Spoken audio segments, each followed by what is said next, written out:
is not happening. This is not the one. It just seems like it's hard to touch and then it's hard to press. Like it's all hard. Jason was actually surprised that I got any reps in. He was kind of foreseeing a disaster, not a disaster. Hello everyone, welcome back to my channel and welcome to episode 9 to my Road to Bench World series. So I started with my classic bench this week. I just worked up to a triple at 175. That just seems to be how my workouts have worked out, that I finish off my pause benches at 175.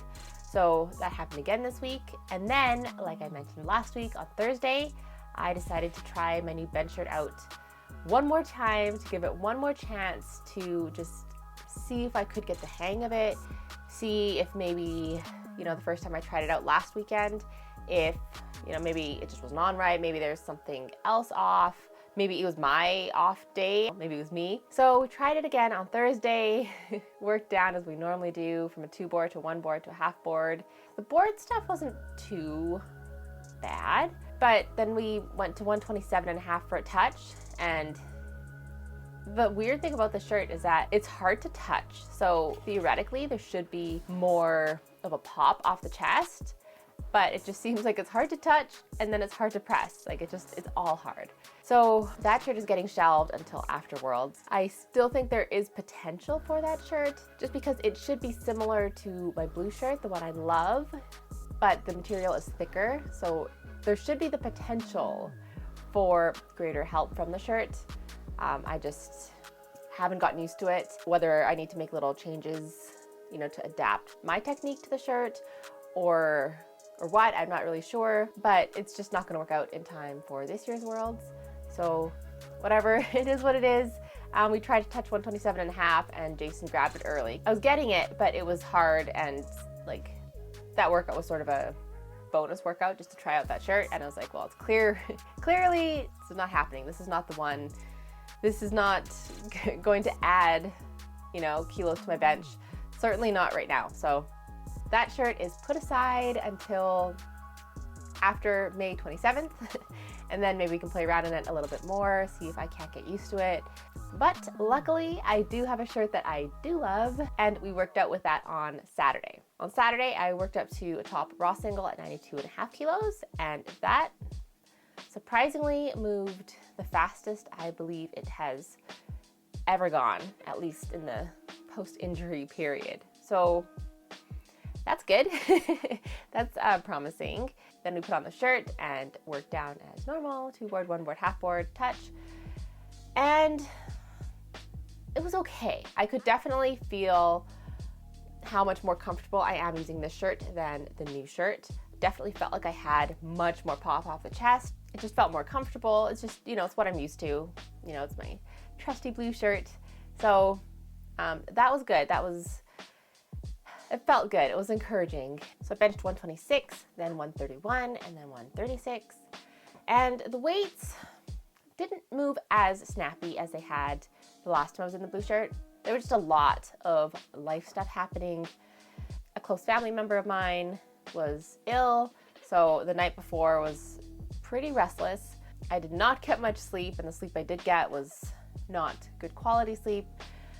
And I went to the gym and I actually felt hungover, even though I hadn't been drinking, just emotionally so drained and exhausted. So all things considered, I think that was a good training day. It definitely was proof to me that, the blue shirt, that's my shirt.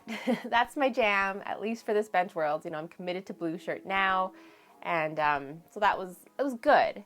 And Jason was actually surprised that I got any reps in. He was kind of foreseeing a disaster, not a disaster, but he didn't think I'd be able to touch, or that I would just be struggling a lot harder just because of what was going on personally. So that was good, I think. I definitely think I'm on the right path. So good things all around, for the last few weeks. So we have a plan, now we just have to carry it out. And we have only 2, potentially 3 days left in the shirt, training days. So yeah, it's coming up quickly. I'm excited.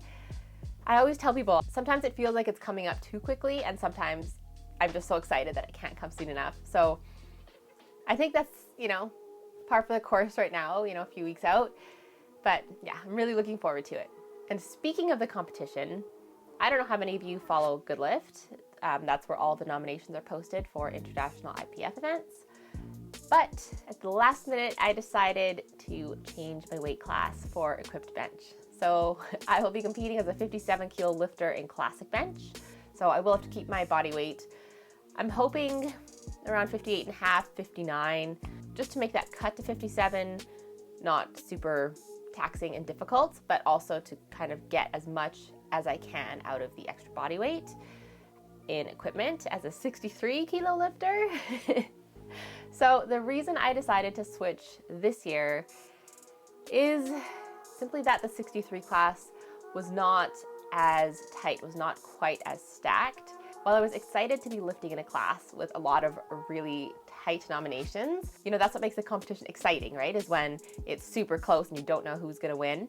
But as a 63, there just seemed to be, I don't want to say less competition because I don't want to underestimate anybody just based on like the nomination. Like nominations, it doesn't matter what your nomination is, it matters what you do on the day. But initially there were fewer competitors. Now I think a lot of people have sort of splintered off from the 57s, but it just seems as a 63, I would have a better chance of medaling.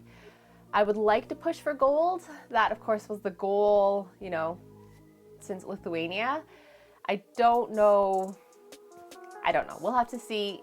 Everything depends on the day. Obviously, who bench rules, that's a thing too. Travel, all the team stuff we're doing, but we'll just have to play it by ear. I know the top nomination is very strong and very consistently strong, so she would be tough to beat, but anything can happen on meet day. I will definitely give it my all. I will still push through these training sessions to, try to get as strong as I can before the meet. And yeah, I'm very excited. And also competing as a 63 in equipment means that I have to cut weight only once that week. And for equipped bench, I can just, eat whatever I want. I'm not going to be close to 63 and don't really have to worry about that. And I should have a body weight advantage in the class. Again, who knows, on meet day, someone else could weigh in super light, but typically people are, toward the higher end of the weight class. I'll probably still be under 60 kilos, maybe 60 if I have a big breakfast beforehand. So yeah, I'm looking forward to that. So that's one less variable on meet day that I have to worry about. Not that the weight cut bothers me too much. As you saw from nationals, it was fine, but yeah, I feel good about the decision and yeah, I'm really looking forward to it. It's coming up. So soon, but not soon enough. So anyway, that is my update for this week. Thank you so much for watching. If you liked the video, please hit the like button. Please subscribe if you'd like to see more, and I'll see you all next week. Bye.